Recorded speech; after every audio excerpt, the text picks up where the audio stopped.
nos livrar. O sangue de Jesus dá o poder.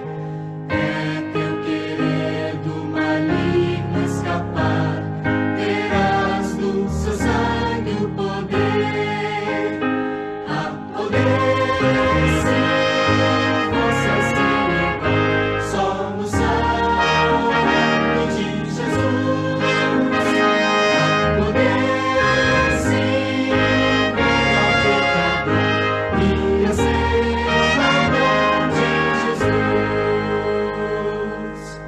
Não queres tua vaidade afastar, o sangue de Jesus dá o poder. Queres as tuas paixões dominar, terás no seu sangue o poder. A poder, sim, força sem igual, só no sangue de Jesus. A poder, sim, vem ao pecador e aceita o dom de Jesus.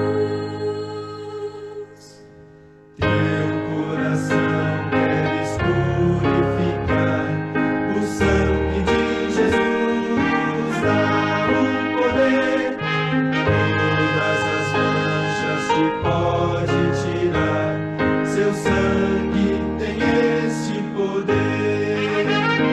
A poder, sim, força sem igual, só no sangue de Jesus. A poder, sim, vem ao pecador e aceita o dom de Jesus.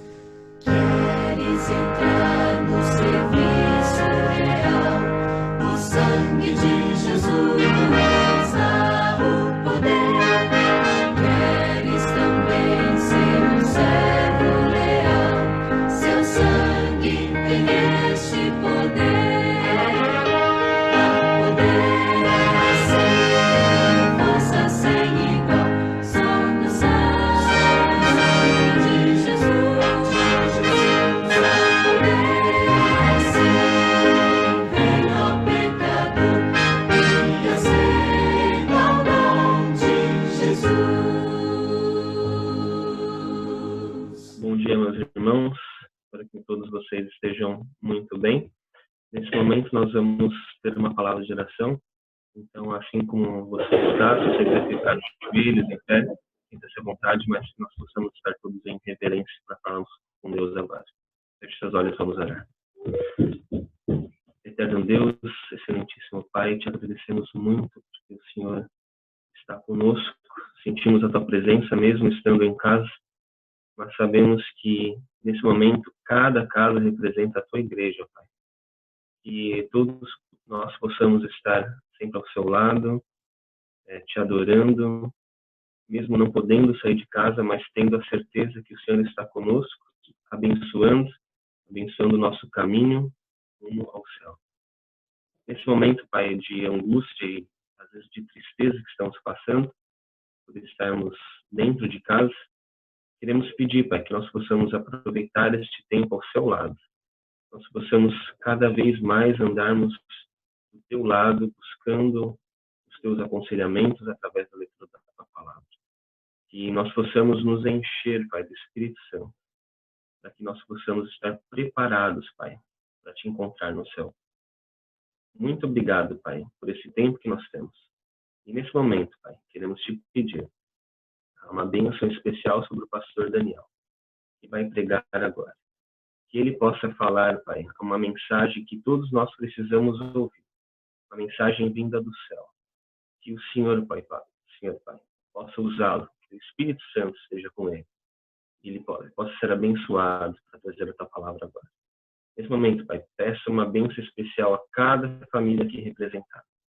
O Senhor sabe de todas as dificuldades de que nós estamos passando, seja ela financeira, espiritual. O Senhor sabe o coração de cada um. Pedimos, Pai, para que o Senhor possa estar com cada coração, com cada pedido e agradecimento que está no coração de cada um. Abençoe-nos, Pai. Pedimos e rogamos a tua presença. E também, Pai, fique conosco. Pedimos e agradecemos, não porque em nós haja algum mérito, mas pelo sangue derramado de Jesus. Amém.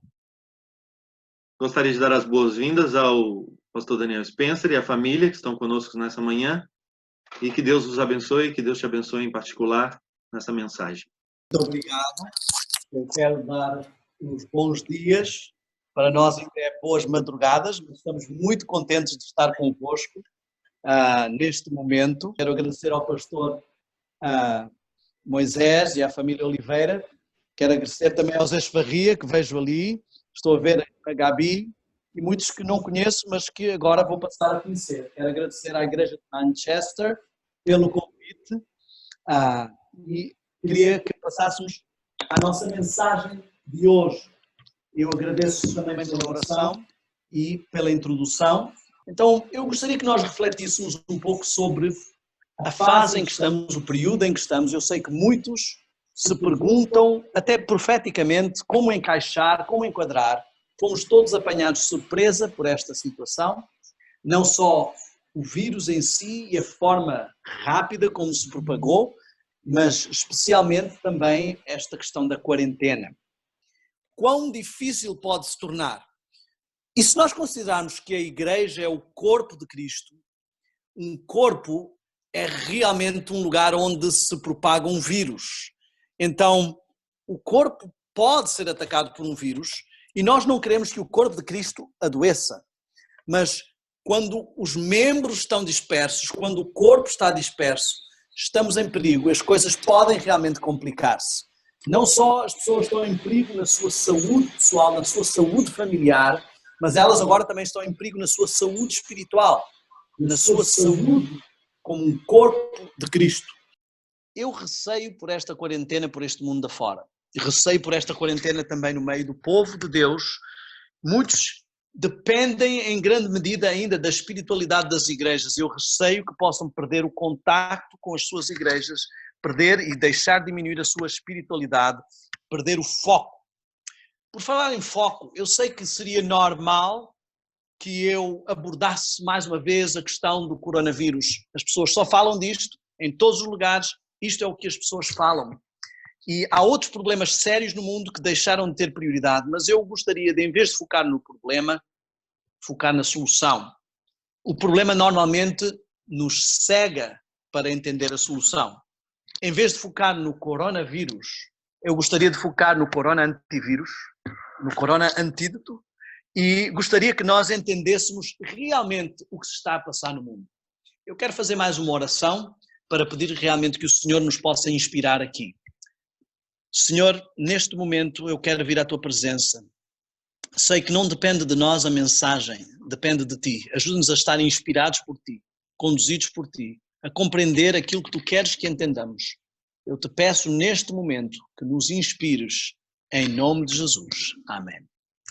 Nós lemos o Salmo 91 e muitas das vezes gostamos de ler este Salmo, especialmente verso 4, que diz: Ele te cobrirá com as suas penas e debaixo das suas asas te confiarás. A sua vereda, a sua verdade será o teu escudo e broquel. Não terás medo do terror de noite, nem da seta que voa de dia. E agora o verso 6 especialmente. Nem da peste que anda na escuridão, nem da mortandade que assola ao meio-dia.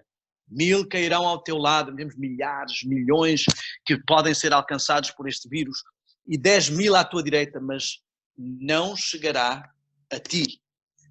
Eu me pergunto, quanta confiança temos nesta questão?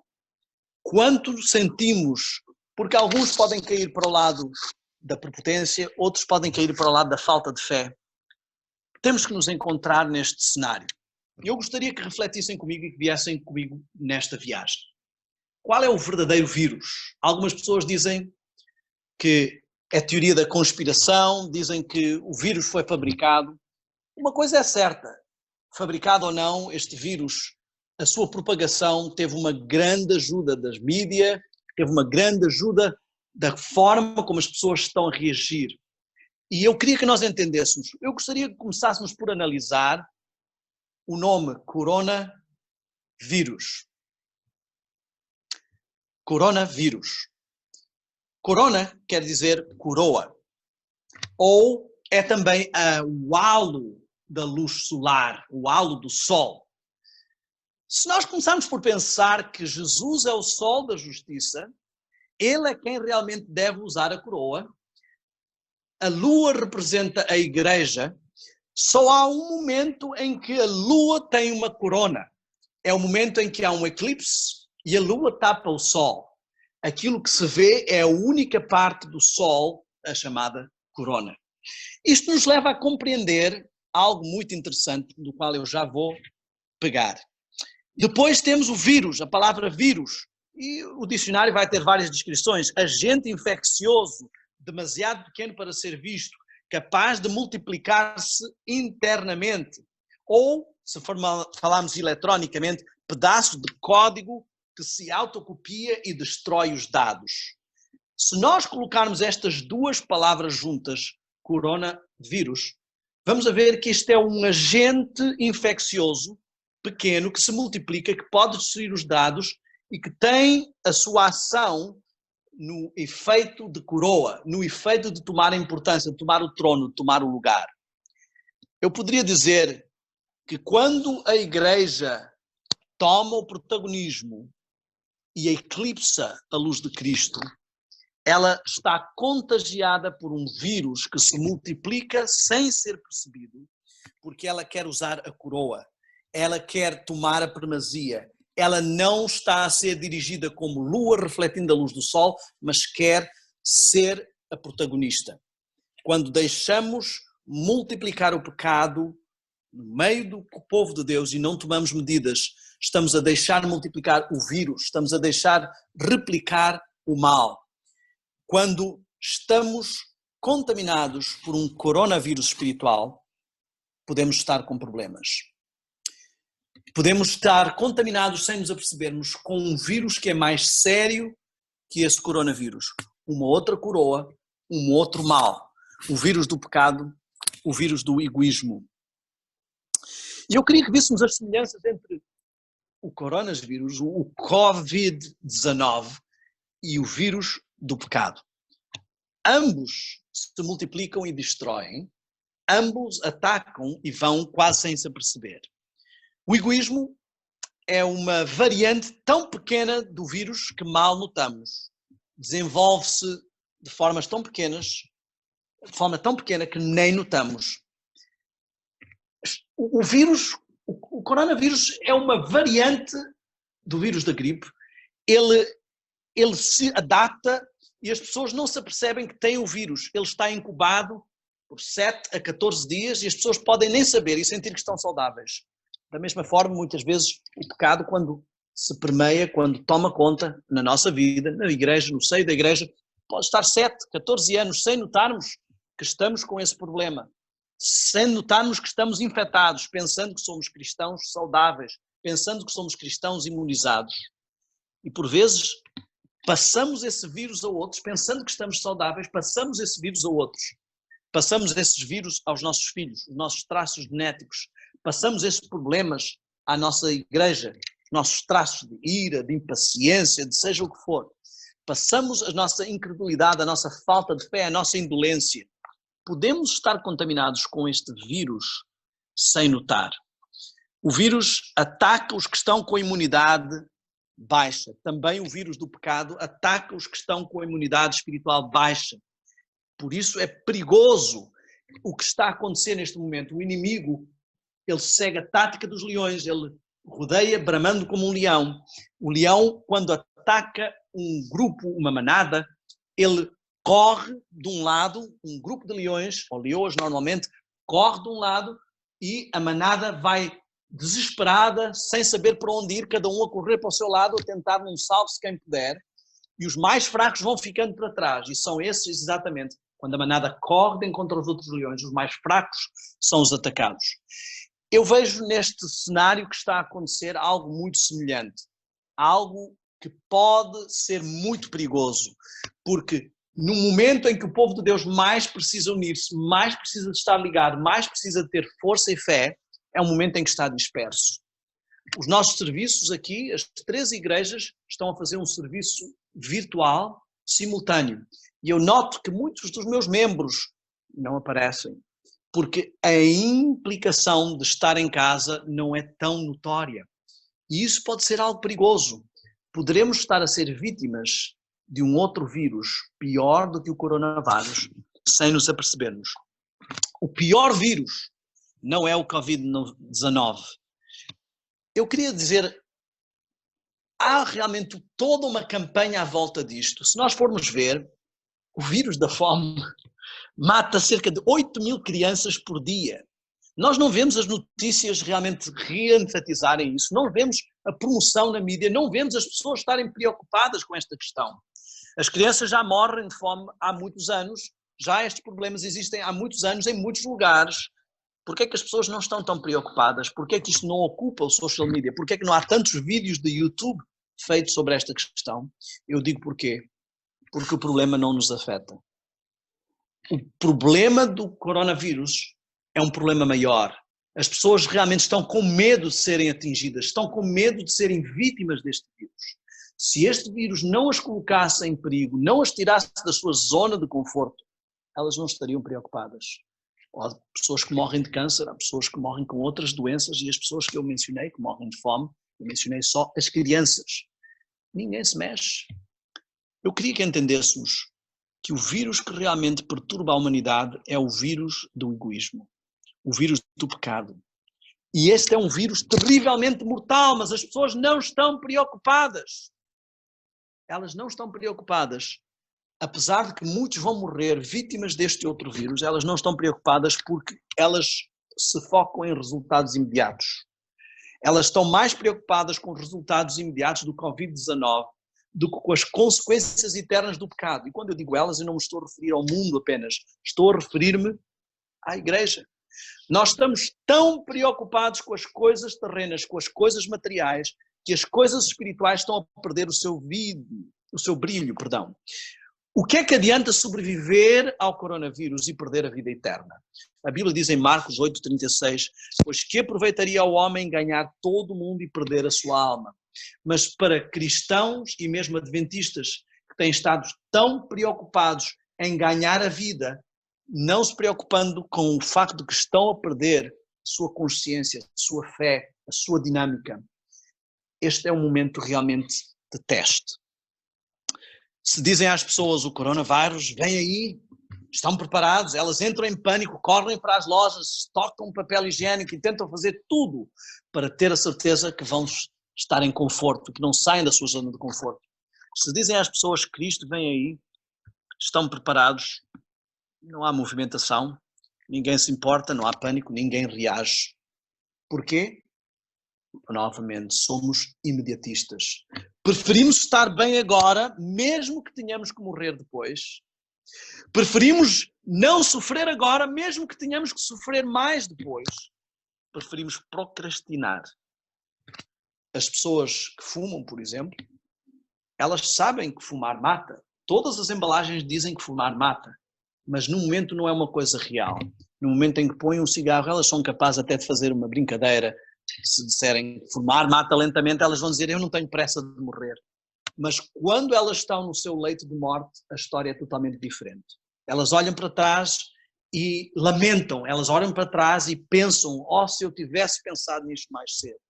Algumas estão tão tomadas pelo vício que mesmo sabendo e com o médico dizendo vamos ter que remover a traqueia, vamos ter que fazer alguma coisa aqui, eles não conseguem parar de fumar. De tal forma podemos estar tomados por este vírus que não conseguimos ver como as coisas estão a passar-se. Como os macacos são caçados em África, eles colocam a mão no vidro onde tem os amendoins lá dentro. E quando a mão entra e agarra os amendoins e tenta sair, esses amendoins já não deixam a mão sair. E é tão simples quanto largar esses amendoins e tirar a mão. Mas eles acreditam que vão levar esses amendoins. Até que chega o caçador e os leva. Muitos adventistas, muitos cristãos estão a sofrer o mesmo problema. Estão tão tomados pelos amendoins que o mundo, que o inimigo põe na sua presença, que eles sabem e têm a consciência que o mundo está num estado como nunca esteve, mas mesmo assim não têm capacidade, não sentem força e ânimo para largar esses amendoins. É uma decisão muito séria. São sonhos de anos e eles não querem desistir deles. Eu queria que tivéssemos cuidado não só com o falso vírus, porque o verdadeiro vírus ninguém está a promover desta forma. O verdadeiro vírus ninguém está preocupado, ninguém está alarmado e muitos cristãos também não veem. Estão tão distraídos pela questão deste vírus que surgiu que parece que ele é o fim do mundo. Parece que a nossa eternidade depende dele. Parece que se realmente formos contagiados por isso podemos morrer eternamente, podemos morrer a morte eterna. Porque eu vejo muitas pessoas mais preocupadas com este vírus do que com a sua própria salvação, do que estiveram preocupadas com a sua vida espiritual. Mas eu queria também que nós tivéssemos cuidado com a falsa quarentena. Pode parecer que a quarentena é a solução para esse vírus, mas se esse vírus não é o nosso principal problema, talvez estejamos numa falsa quarentena. E falsa quarentena eu não me refiro só ao facto de que poderemos estar a usar mal este tempo. Talvez tenhamos, agora as empresas de vídeos, elas colocaram muitos streamings gratuitos, elas estão a tentar ajudar as pessoas a estarem no seu momento difícil em que têm que ficar uns com os outros. Mas se calhar é aqui que estamos a falsificar a quarentena. Porque se calhar é aqui que temos que aprender realmente a conviver. Como vamos estar na eternidade, cada um no seu trabalho ocupado, cada um na sua vida ocupado, que não temos tempo para estar em família, ou quando temos que estar em família e não vamos conseguir conviver no céu. Eu queria que nós reparássemos que a quarentena que estamos a tomar poderá estar a ser uma falsa quarentena. E vou explicar porquê. Isolamos-nos do mundo que nos rodeia, não podemos estar com as pessoas porque temos que manter a distância social, mas não nos separamos das contaminações do mundo. O que adianta estar isolado da contaminação do vírus que anda por aí e estar na mesma a continuar a consumir toda a contaminação do mal que há no mundo? Não tocamos nos olhos, não tocamos na boca, mas vemos, ouvimos e comemos coisas que nos contaminam. Do que adianta isolar-nos do mal que está no vírus ao tocarmos na boca e nos olhos e na mesma, se estivermos na mesma a consumir as coisas que nos destroem. Armazenamos água e comida nas nossas despensas, mas não fazemos provisão para guardar o pão da vida, a água da vida, na despensa da nossa mente. Que tipo de quarentena estamos realmente a ter? Levamos as coisas todas para serem lavadas e desinfetadas, lavamos e desinfetamos as mãos continuamente, mas não estamos preocupados em limpar o caráter, em limpar o coração. Que tipo de quarentena é esta a nossa? Sabem, o Espírito por si nos diz que o caráter não se forma numa crise, ele revela-se numa crise.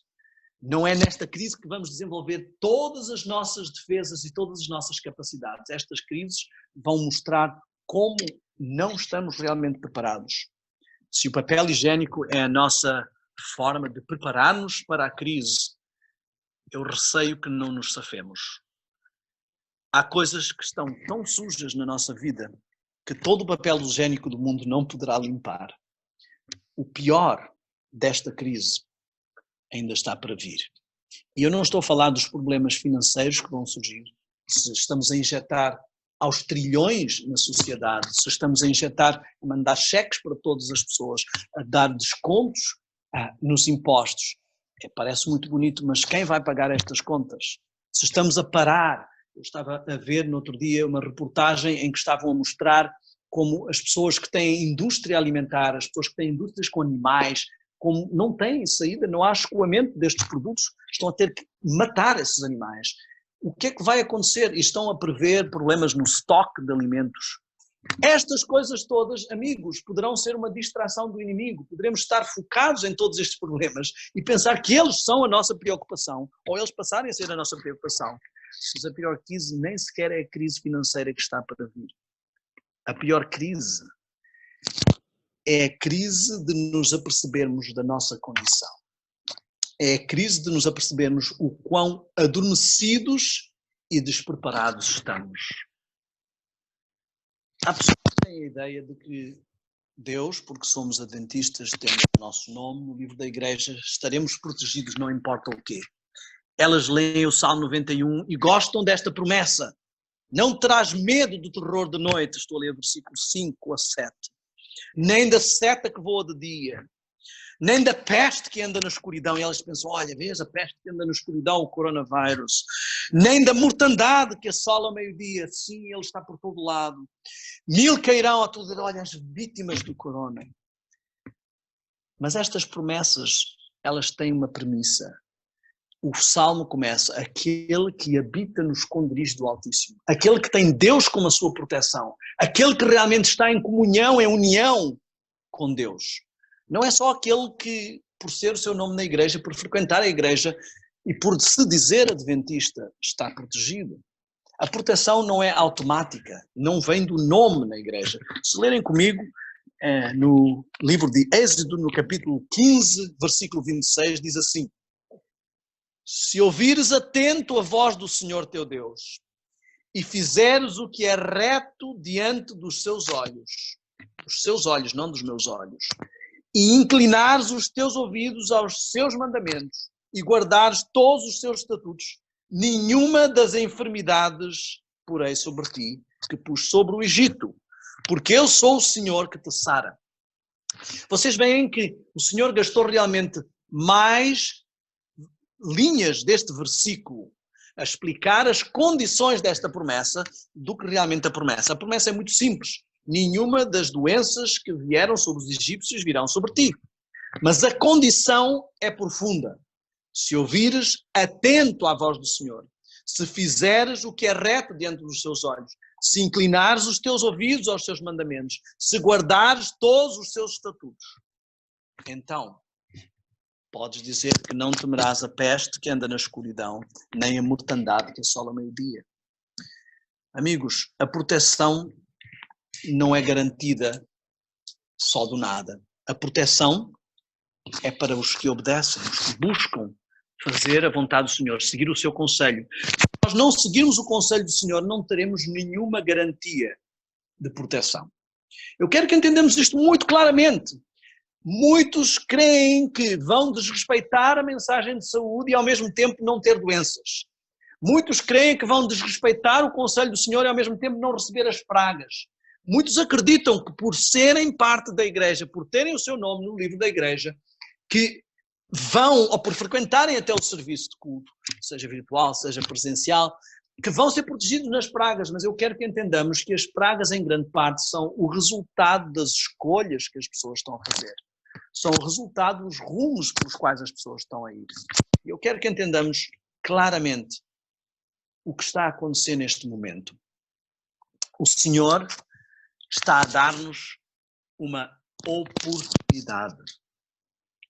Uma oportunidade. Estamos neste momento a ter uma oportunidade. Deus apercebeu-se de que o mundo deixava-nos sem tempo para Deus. Então Deus deixou que o mundo parasse para nos dar tempo. Temos tempo agora. Qual é a nossa prioridade ainda assim? Como estamos a gastar o nosso tempo?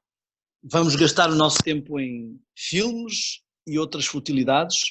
Vamos gastar o nosso tempo distraídos ou aproveitando umas férias forçadas? Isto é uma oportunidade que o Senhor nos está a dar.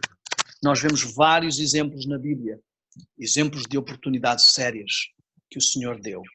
Eu gostaria que lessem comigo em 2 de Crônicas, capítulo 7, versículo 14. Diz assim: e se o meu povo, que se chama pelo meu nome, os que dizem ser adventistas do sétimo dia, acreditam no dia do Senhor, da sua autoridade, acreditam na vinda do Senhor, no dia da sua glória, se humilhar e orar e buscar a minha face e se converter dos maus caminhos. Ei, wait, ele está a falar de quem? Do mundo? Não, ele disse o meu povo, maus caminhos, o meu povo.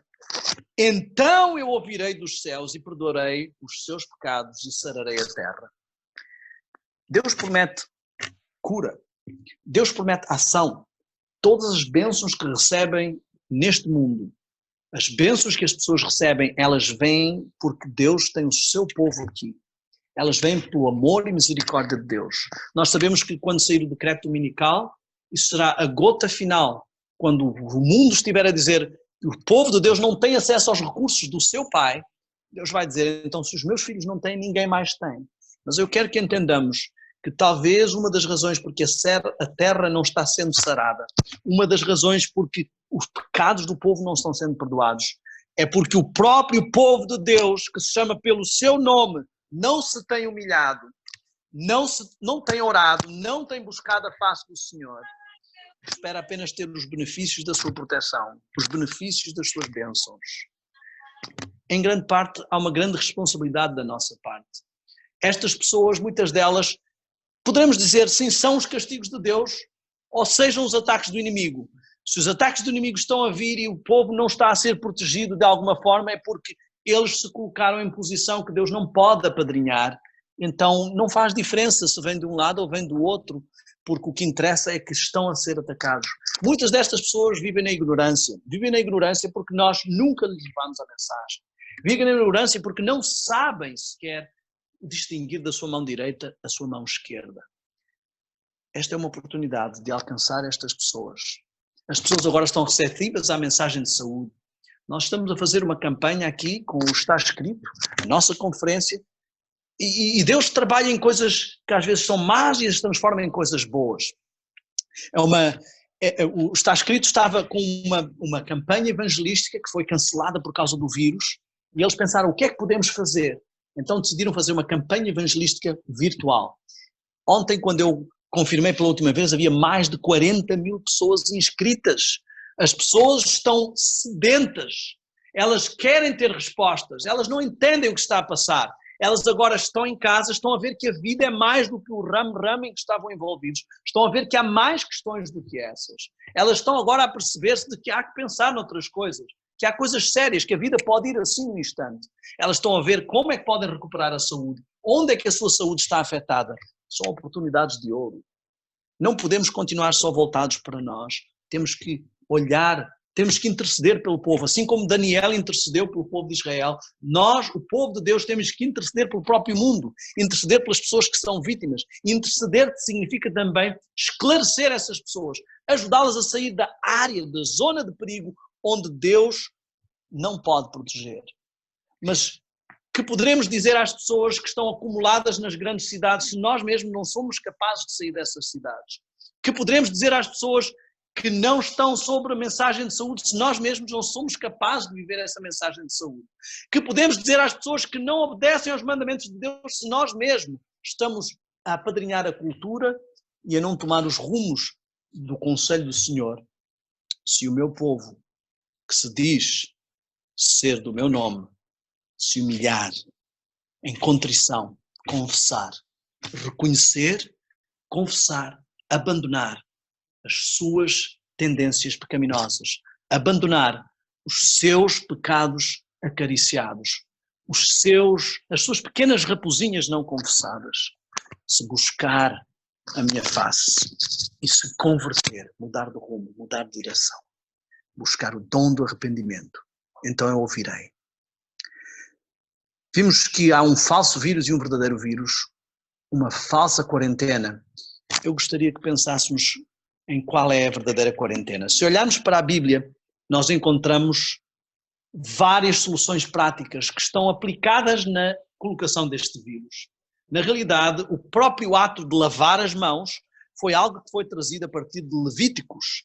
Por exemplo, no capítulo 15, versículo 3, vemos ali várias regras sobre lavar as mãos. Todo esse capítulo 15 mostra vários momentos de lavar as mãos.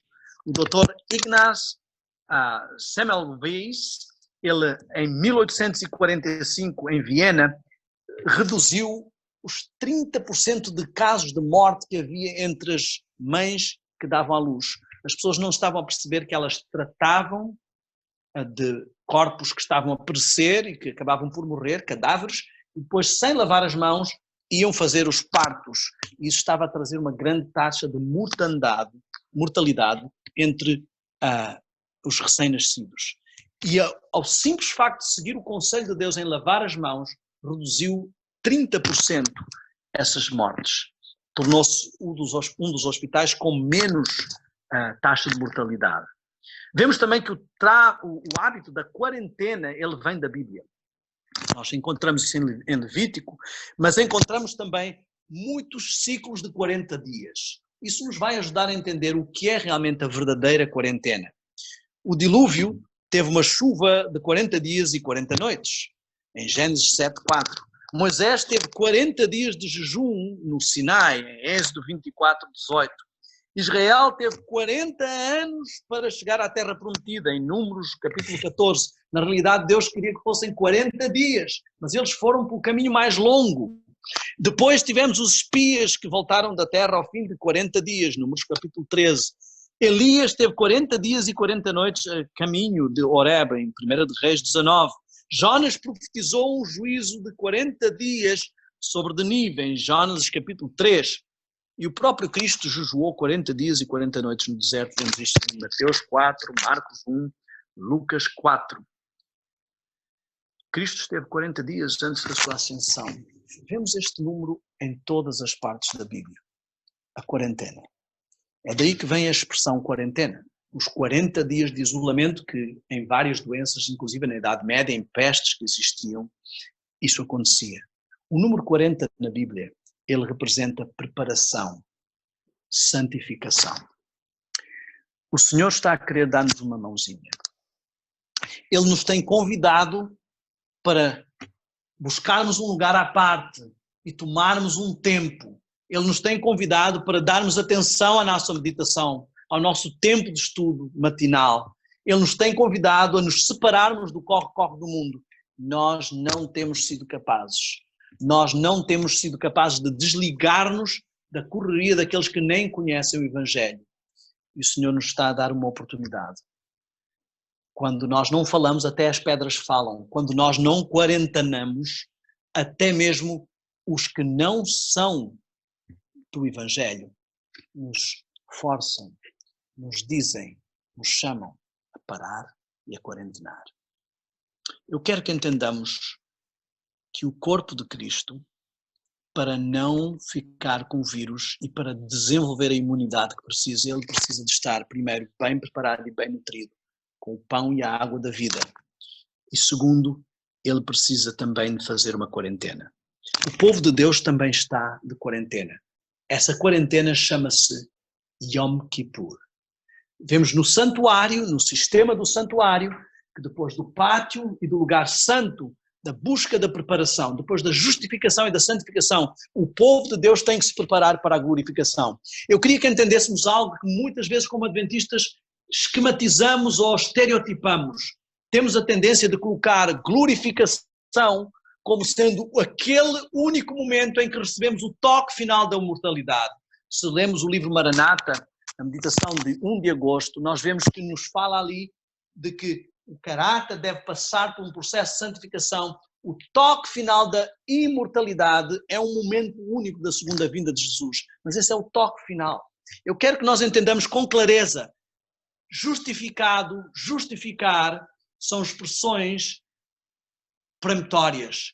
Justificação nos fala de um processo. Justificados, somos justificados, mas continuamos em justificação. Santificar é um verbo, santificação é um processo. Assim mesmo também glorificar seria um verbo, glorificação é um processo. Se virmos o período do lugar santíssimo no santuário, ele começa e ele representa o tempo do fim. Quer que comecemos em 1798 ou em 1844. Representa o tempo do fim. Todo esse compartimento representa o tempo do fim. E esse compartimento representa a glorificação. Então eu quero que entendamos que Deus nos está a chamar para passarmos não só de um povo que foi justificado, que está a ser justificado todos os dias pelo Senhor, não só de um povo que foi santificado e que está a ser santificado todos os dias pelo Senhor, para um povo que não será apenas glorificado no futuro, mas que está a receber a glória do Senhor todos os dias. A glória do Senhor representa o seu caráter, a sua glória é o seu caráter. Deus nos está a mostrar que o compartimento do tempo do fim, o tempo do juízo, é o tempo em que Deus quer imprimir o seu caráter, é o processo de impressão do seu caráter no povo de Deus, que começou com o tempo do fim. Esse povo vai passar pelo juízo final e ele vai passar todo esse tempo refletindo a glória de Deus. O processo se conclui com o toque final da imortalidade. Mas o Yom Kippur, o dia da purificação, representava um jejum. E é dito na Bíblia, toda a alma que não se afligir será extirpada do seu povo. Todo aquele que dentro do povo adventista não quarentenar neste período, não entrar em jejum. Jejum é o quê? Prescindir das coisas que não nos alimentam positivamente. Prescindir dos alimentos que não são positivos.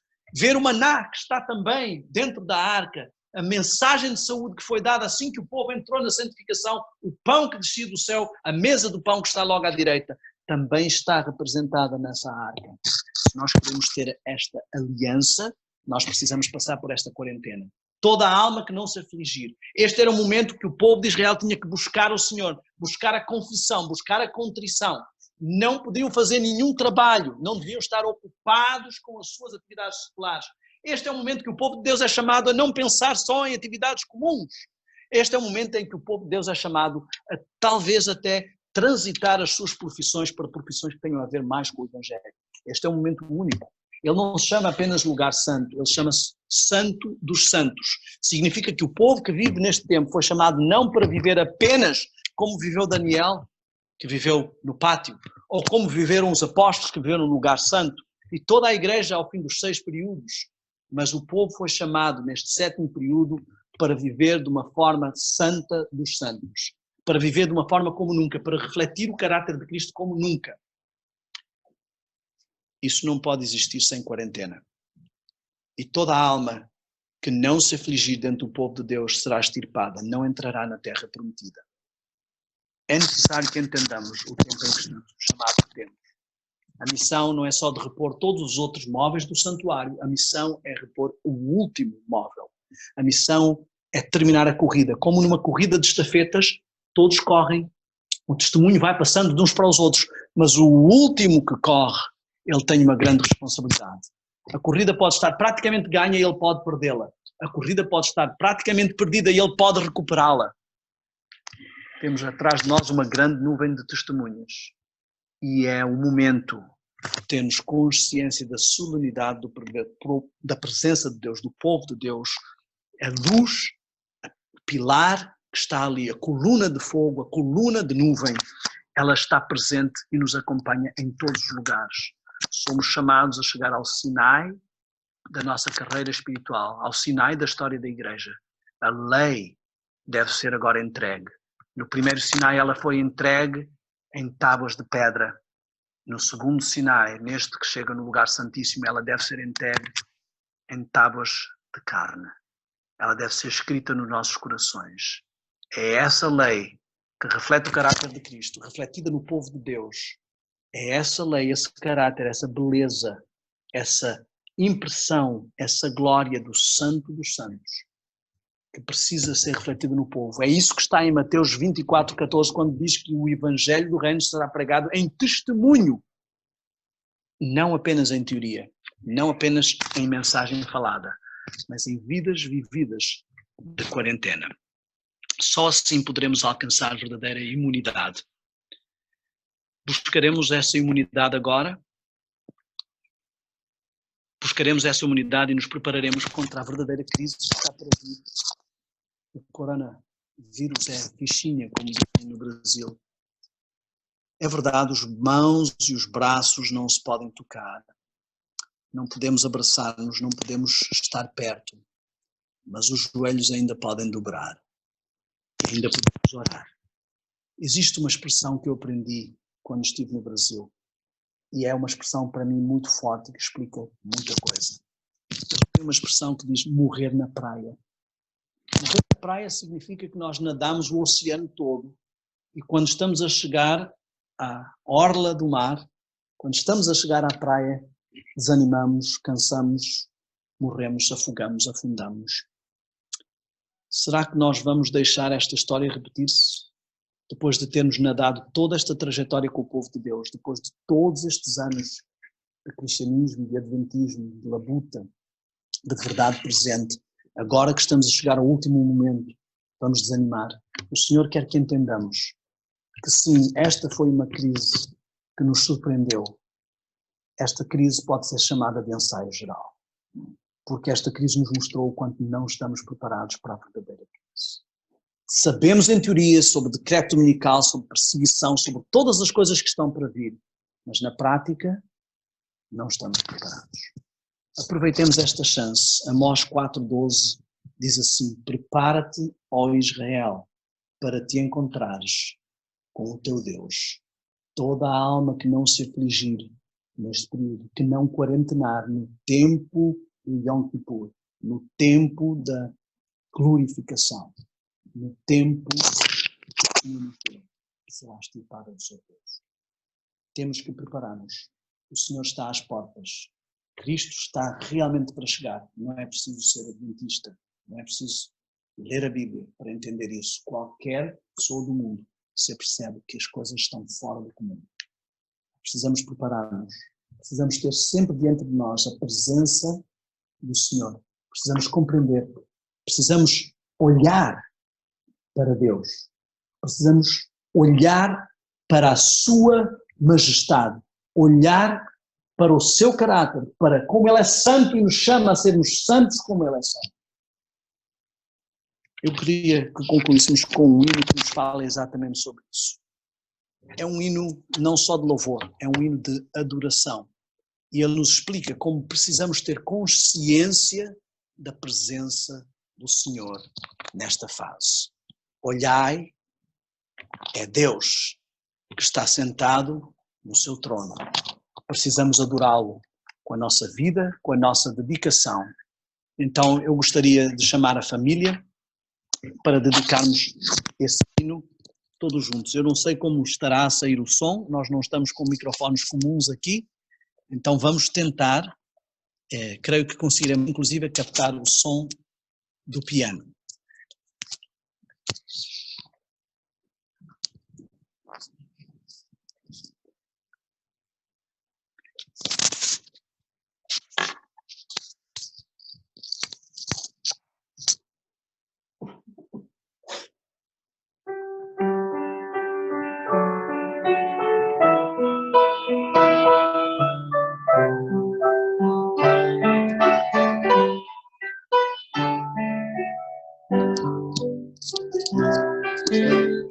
Quem mantém o poderoso Pai, sabe o nome de estrelas sem par. Reis adoram sua majestade, nós louvamos essa majestade. Olhai, é Deus sentado no trono, venham adorá-lo. Olhai, o Rei, nada se compara, venham adorar.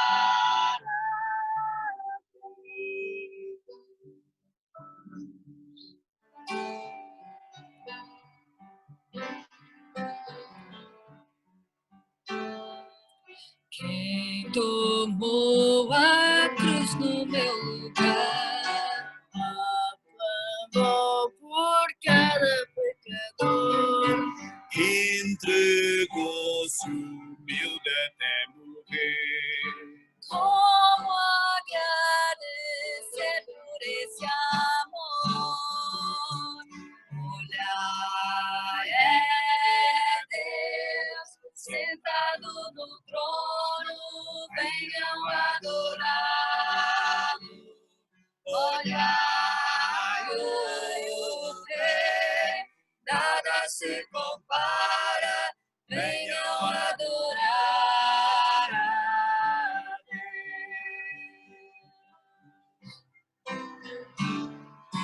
Quem dará Toda glória ao Senhor, quem dará e sua glória vem aqui.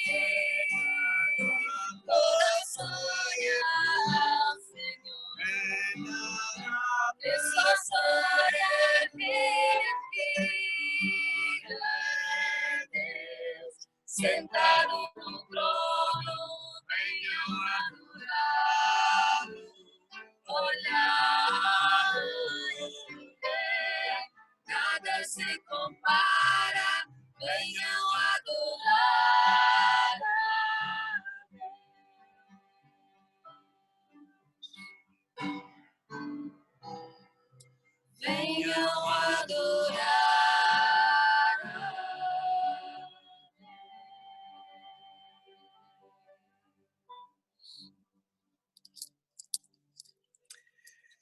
Eu gostaria que concluíssemos com uma oração.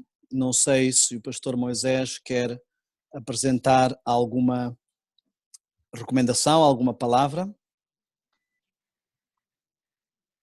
Não, simplesmente realmente agradecer vocês pela vossa disponibilidade, por trazer essa mensagem inspirada da parte de Deus. Eu sei que vocês madrugaram aí bastante, né, para estarem aí todos juntos a essa hora. Então, que Deus os abençoe realmente. Obrigado. Deus abençoe o vosso ministério. E muito obrigado de verdade pela mensagem que o Senhor trouxe da parte de Deus. Obrigado. Queremos nós agradecer o convite e ao olhar para vocês aí, ver rostos queridos, outros que a gente não conhece, mas que já são queridos também. Oramos pela vossa igreja e queremos deixar uma palavra de ânimo. Não desanimem, o Senhor vai tentar trazer e levantar a vossa igreja da melhor forma e o inimigo vai tentar o seu melhor para trazer o desânimo. As pessoas muitas vezes dizem, Deus nunca desiste, mas não se esqueçam que o inimigo também não. Não desanimem vocês e o Senhor vos trará a vitória. Lutem e entendam que nadaram até aqui e não vão morrer na praia. Ok? Amém. Vamos orar. Eu convido aqueles que puderem, vou-me ajoelhar perante o Senhor aqui. Senhor nosso Deus, eu quero neste momento suplicar por todos nós. Quero suplicar por cada alma. Quero suplicar por cada família, por cada casal, por cada igreja. Senhor, eu peço uma bênção especial sobre a igreja de Manchester, a igreja de língua portuguesa que está ali, sobre o pastor Oliveira e a sua família. Uma bênção especial sobre aqueles que estão a ouvir em Portugal, no Brasil, nas várias partes do mundo. Senhor, o teu povo precisa entender o tempo em que está. Ajuda-nos a ter claro a necessidade de nos desapegarmos das coisas deste mundo, de olharmos para cima porque a nossa redenção está próxima, de entendermos o tempo em que estamos e tomarmos medidas definidas, decididas, radicais, de raiz, para seguir realmente o teu povo, para estar preparados para a tua vinda. Eu peço esta bênção não de teoria, não de palavras, mas que ela possa ser aplicada de forma prática na nossa vida. Em nome de Jesus. Amém. Um bom sábado a todos vocês e muito obrigado por se terem juntado a nós aqui neste serviço. Que o Senhor vos abençoe e continuaremos a orar pela vossa igreja aí. Amém. Amém. Amém. Bom sábado a todos. Um Muito abraço. obrigado. Um abraço. Abraço.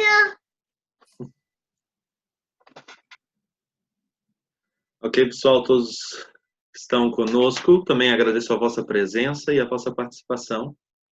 E que Deus possa abençoar cada um de vocês, onde quer que vocês estejam, e que possamos realmente pensar e repensar o nosso cristianismo. Deus os abençoe.